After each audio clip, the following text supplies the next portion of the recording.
Section: Introduction. In this section, we explore scaling laws that suggest previously trained language models could perform better if they had adhered to a compute-optimal training approach. This approach identifies the ideal model size and training data amount for optimal performance within a specific compute budget. Many recent studies have adopted this compute-optimal training method. However, as the size of these models increases with compute, they become harder to use due to rising inference costs. This results in slower performance, higher expenses, increased battery consumption, and a larger carbon footprint, creating significant barriers for academic research. With inference volumes reaching billions of tokens daily, the cost of using a language model often surpasses its initial training expenses and is expected to rise further. These unsustainable costs have led to a new training method called overtraining, where we use much more training data than in the compute-optimal scenario, allowing for smaller yet effective models. Overtrained models can better meet compute optimality when we consider the model's entire lifespan rather than just the pre-training phase. As we observe that supervised scaling laws follow power laws regarding model size and training data, we note that performance improvements diminish more quickly than in compute-optimal cases. To achieve satisfactory capabilities, these models require training on trillions of tokens, which is both costly and time-consuming. Our goal is to find models that can match the performance of small overtrained models but at a lower training cost. One promising approach is distillation, where a proficient teacher model generates targets for a smaller student model. We refer to this as distillation pre-training. There are various theories explaining why distillation is effective, ranging from the transfer of dark knowledge to regularization effects or noise reduction in the learning process. Despite the lack of consensus on the underlying reasons, distillation pre-training has yielded more capable models than traditional supervised pre-training in several model families. However, some studies have indicated that distillation may produce less capable models compared to supervised pre-training. Given the substantial compute resources allocated to distillation pre-training, it is crucial for us to understand how to allocate these resources effectively to create the most capable models. We aim to determine if any advantages exist when both methods have access to the same resources. To address this knowledge gap, we conduct a comprehensive controlled study of distillation, examining models ranging from 143 million to 12.6 billion parameters, trained on data from a few billion to 512 billion tokens. Our findings lead to the development of a distillation scaling law, which predicts student performance based on the resources used, including the teacher model, student size, and the amount of data for distillation. We discover that the cross-entropy of a student model distilled on a specific number of tokens from a teacher model can be predicted using our scaling law. The teacher's size and training data influence the student's performance primarily through their effect on the teacher's cross-entropy. We also identify a phenomenon known as the capacity gap, where a more capable teacher can sometimes lead to a less effective student. Our results clarify that this gap relates to differences in learning capacity rather than just model size. Ultimately, we find that distillation cannot achieve lower model cross-entropy than supervised learning when both methods have sufficient data or compute. However, distillation proves to be more efficient than supervised learning under certain conditions, such as when the compute or tokens used for the student do not exceed a specific threshold and when a teacher model already exists or has additional uses beyond a single distillation. We hope that the insights and laws we present will help guide the community in developing more capable models while reducing inference and lifetime compute costs. Section Summary. In this section, we explore the implications of scaling laws in language model training, highlighting the challenges of compute-optimal models, which are costly and inefficient for inference.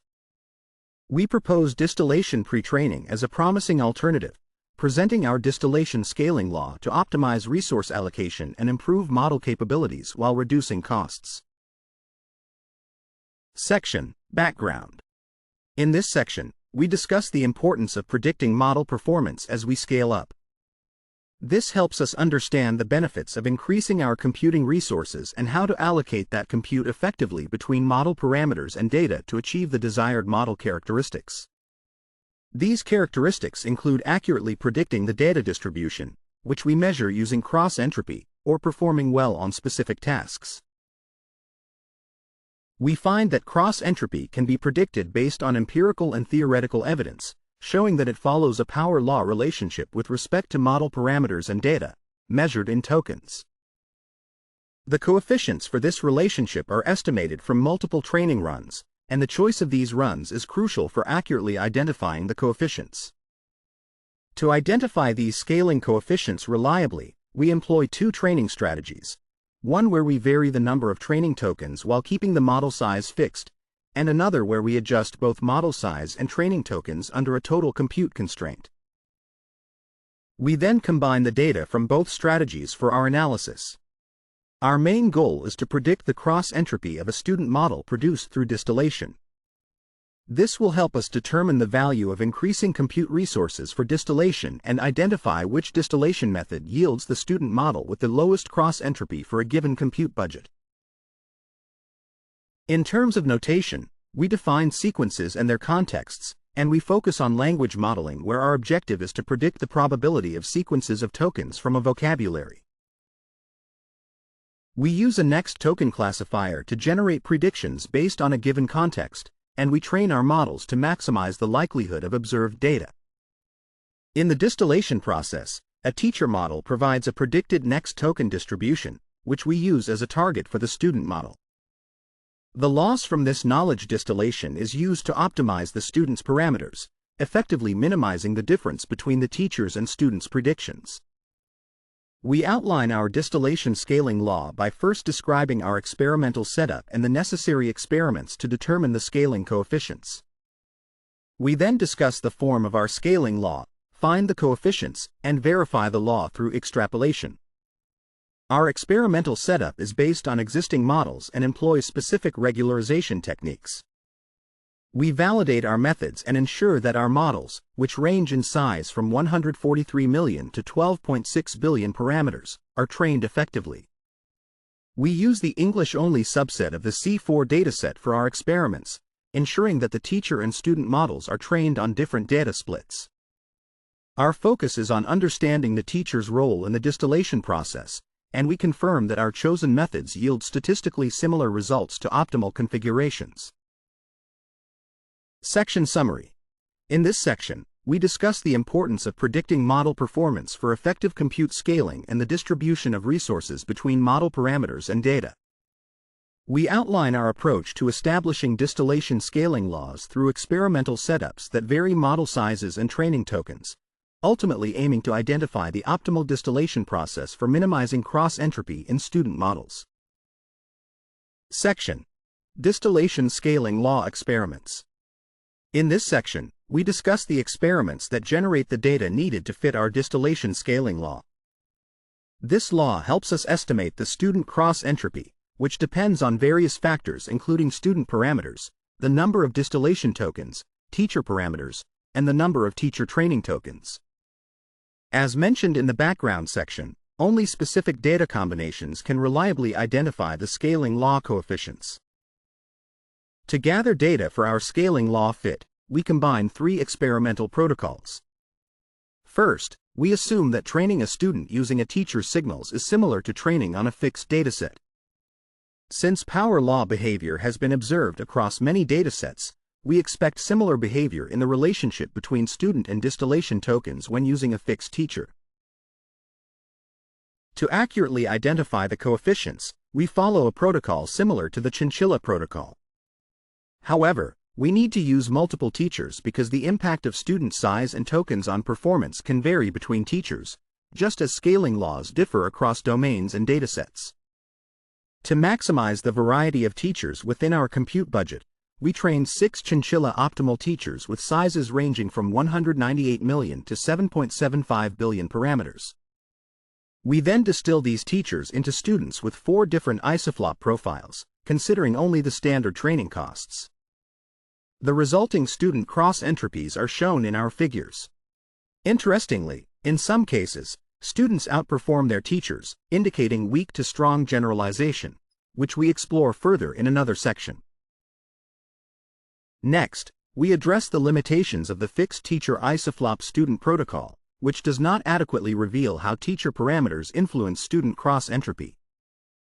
To better understand this, we fix the student parameters and vary the teacher parameters while adhering to a compute constraint.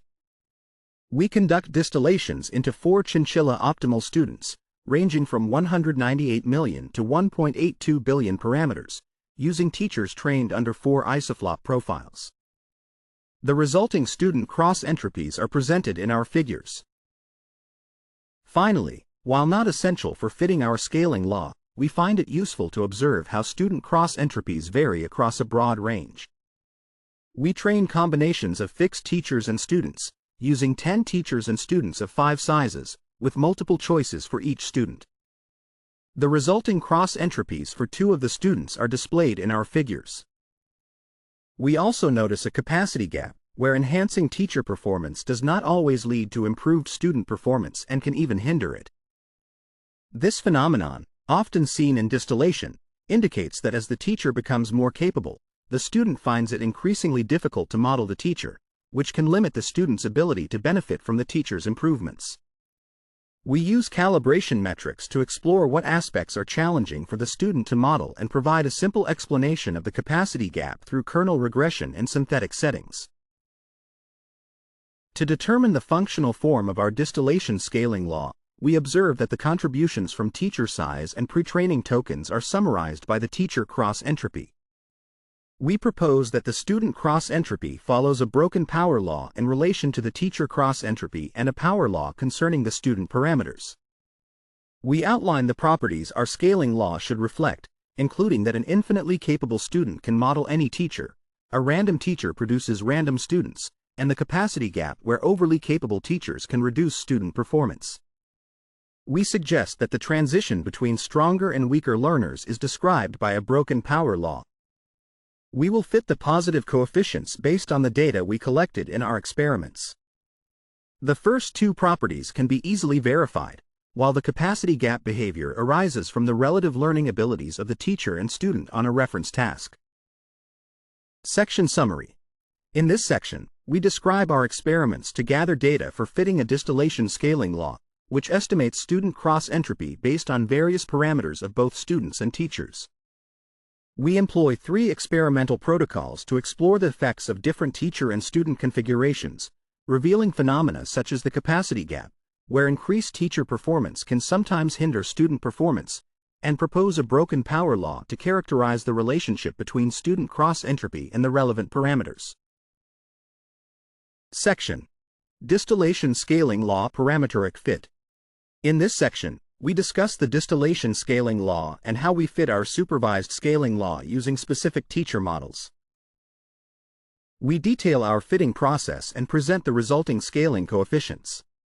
Our scaling laws align with observations, showing a relative prediction error of 176 when extrapolating from weaker to stronger models.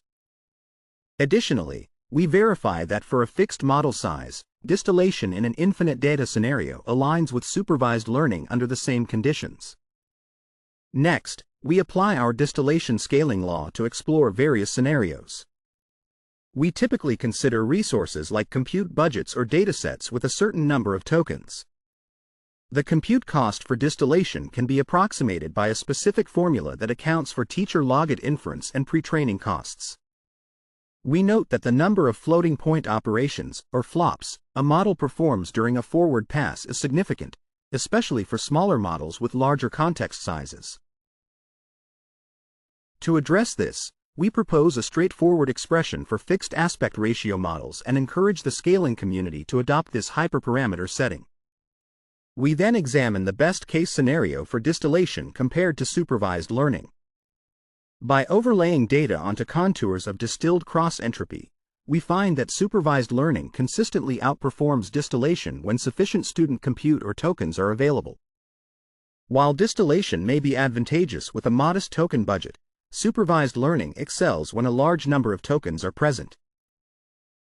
This aligns with our understanding that supervised learning can achieve optimal solutions limited by model size, whereas distillation is constrained by the distillation process itself. We also focus on the scenario of choosing between different teachers for distillation. A larger teacher may provide a better learning signal but comes with higher costs due to teacher logits. As we increase student size within a fixed data budget, we observe that teacher cross-entropy should decrease following a power law. We illustrate this with plots showing student cross-entropy at various token budgets and sizes.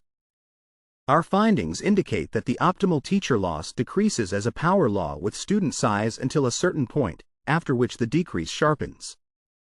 This supports the observation that optimal teacher scale generally follows a linear relationship with student scale across different architectures and data scales. Importantly, we find that teacher cross-entropy directly influences student cross-entropy rather than the compute cost itself. We further explore fixed compute budget settings for teacher inference in our analysis. Section Summary. In this section, we detail our fitting procedure for the distillation scaling law using teacher models, achieving a relative prediction error of 176, and confirm that distillation aligns with supervised learning in the infinite data regime. We explore the trade-offs in distillation scenarios, highlighting that while distillation can be beneficial with limited tokens, supervised learning generally outperforms it when ample data is available, emphasizing the importance of teacher model selection in optimizing student performance. Section: Compute Optimal Distillation. In this section, we extend the analysis of previous work to focus on distillation. Our goal is to determine how to create a student model of a specific size while minimizing cross-entropy within a given compute budget. We explore various scenarios to understand the best and worst cases for including teacher inference in our compute constraints, comparing these against optimal supervised performance. To find the minimum values, we use constrained numerical minimization techniques. We observe that supervised learning can always match optimal distillation when we have enough compute resources, and this advantage for supervised learning increases as the student model size grows. Our findings show that smaller models tend to benefit more from supervised pre-training, while larger models gain more from distillation. When we include teacher training in our compute budget, we find that the best student cross-entropy is always higher than in the supervised learning scenario. This suggests that if our only goal is to create the best model of a target size without access to a teacher, we should opt for supervised learning instead of training a teacher first. However, if we aim to distill into multiple models or use the teacher as a server model, distillation may be more efficient. We also analyze the most complex scenario involving teacher pre-training and inference. Our observations indicate that both student and teacher tokens scale according to a power law, with student tokens increasing at a faster rate. Initially, the optimal teacher size grows until it slightly exceeds the student size, after which it levels off due to the high cost of inference with large teachers. We summarize our findings and trends in a table, providing a clearer understanding of how these elements interact in the context of compute optimal configurations.